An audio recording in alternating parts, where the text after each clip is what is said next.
Do you want to know how you can change your AOL password? If yes, this video is for you. Hello and welcome to Take It Simple. In today's tutorial video, I'm about to teach you how you can change your AOL password.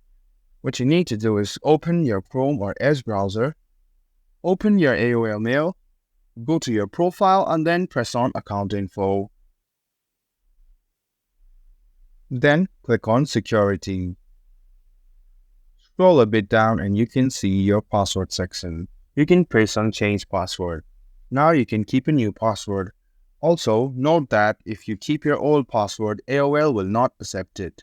Make sure you generate a new password and make it secure. After creating a new password, press on Continue and you can also save it in your tab. And there you go. This is how you change your password in AOL. Hope the video was helpful for you. If you have any sorts of confusion, please mention to us in the comment section below. Hope to see you in the next video. Until then, goodbye and take care.